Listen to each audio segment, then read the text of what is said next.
বাংলাদেশের রাজনৈতিক পট পরিবর্তন বদলে দিয়েছে বহু সমীকরণ। এর প্রভাব পড়েছে আঞ্চলিক ভূরাজনীতিতেও, পাল্টে গেছে শত্রু মিত্রের হিসাব। ২০২৪ সালের জুলাইয়ে ছাত্র জনতার অভ্যুত্থানে শেখ হাসিনার পতনের পর দেশের রাজনীতি যেন এক নতুন বাঁকে দাঁড়িয়েছে। দীর্ঘ দেড় দশক ধরে ক্ষমতায় থাকা শেখ হাসিনার নেতৃত্বাধীন আওয়ামী লীগ সরকারের বিরুদ্ধে বিরোধী রাজনৈতিক দলগুলোর অভিযোগ ছিল, এই সময়ে দেশের গণতান্ত্রিক কাঠামো ভেঙে ফেলা হয়েছে পরিকল্পিতভাবে। গুম, খুন, গ্রেপ্তার ও নির্যাতনের মাধ্যমে বিরোধী মত দমন করে দমন-পীড়নের এক নজিরবিহীন অধ্যায় সৃষ্টি করা হয়। বিএনপি, জামায়াত ইসলামী সহ অন্যান্য রাজনৈতিক দলগুলো কার্যত কোণঠাসা হয়ে পড়ে। তবে সেই দীর্ঘ জুলুম নির্যাতনের দেয়াল ভেঙে পড়ে ২০২৪ সালের ছাত্র জনতার তীব্র আন্দোলনে। ৫ আগস্ট প্রবল জনরোষের মুখে শেখ হাসিনা দেশ ছেড়ে ভারতে আশ্রয় নেন। একই সঙ্গে আওয়ামী লীগের বহু শীর্ষ নেতা কর্মীও ভারতসহ বিভিন্ন দেশে আত্মগোপনে চলে যান।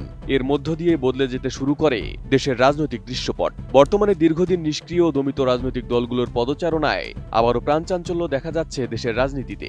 বিএনপি, জামায়াত ইসলামী, এনসিপি, ইসলামী আন্দোলন বাংলাদেশ, গণ অধিকার পরিষদ, এবি পার্টি সহ ডানপন্থী, বামপন্থী নানা রাজনৈতিক দল আবারও সক্রিয়। সামনে ত্রয়োদশ জাতীয় সংসদ নির্বাচন, আর সেই নির্বাচনকে সামনে রেখে বইছে ভোটের হাওয়া। পোস্টার, ব্যানার আর প্রার্থীদের গণসংযোগে মুখরিত চারপাশ। নতুন লাক্স, যা ত্বককে করে কোমল আর দেয় ব্রাইট গ্লো। ট্রাই করো লাক্স। তবে এবারের নির্বাচনের সবচেয়ে চমকপ্রদ দিক হল সংসদ ভবনের দৌড়ে থাকা প্রার্থীদের বড় একটি অংশই নতুন মুখ, যারা আগে কখনো সংসদ সদস্য ছিলেন না।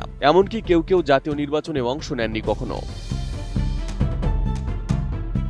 এই তালিকায় সবচেয়ে বড় চমক বিএনপির ভারপ্রাপ্ত চেয়ারম্যান তারেক রহমান। দীর্ঘ ১৭ বছর নির্বাসনে থেকে সম্প্রতি দেশে ফেরার পর বিএনপির রাজনীতিতে নতুন এক উদ্দীপনা সৃষ্টি হয়েছে। তার নেতৃত্বে ত্রয়োদশ জাতীয় সংসদ নির্বাচনে অংশ নিচ্ছে বিএনপি। দলটি যদি সংখ্যাগরিষ্ঠতা অর্জন করে, তবে প্রধানমন্ত্রী হওয়ার সম্ভাবনায় রয়েছেন তারেক রহমান, যিনি এতদিন দেশের বাইরে থেকে দল পরিচালনা করলেও কখনোই সংসদ সদস্য ছিলেন না, এমনকি আগে কখনোই নির্বাচনও করেননি। অন্যদিকে এবারের নির্বাচনে বিএনপির প্রধান প্রতিদ্বন্দ্বী হিসেবে আবির্ভূত হয়েছে বাংলাদেশ জামায়াত ইসলামী। দলটির বর্তমান আমির ডাক্তার শফিকুর রহমান আগেও দুইবার নির্বাচনে অংশ নিলেও কখনো সংসদে পৌঁছাতে পারেননি। একইভাবে ইসলামী আন্দোলন বাংলাদেশের নেতা সৈয়দ রেজাউল করিমও এবার আলোচনার কেন্দ্রে। তিনিও আগে কখনো এমপি হননি।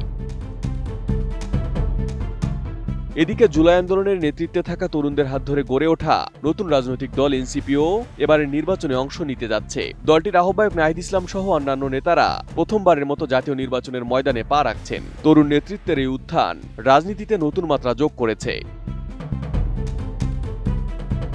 এছাড়া গণ অধিকার পরিষদের নুরুল হক ও রাশেদ খান, এবি পার্টির মঞ্জু ও ব্যারিস্টার ফুয়াদ সহ ডানপন্থী ও বামপন্থী বিভিন্ন দলের একাধিক নেতা এবারই প্রথম জাতীয় নির্বাচনের আলোচনায় এসেছেন।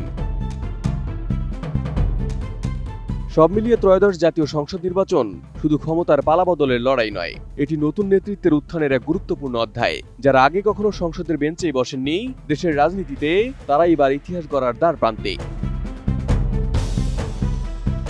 Arif Hasan, ATN news.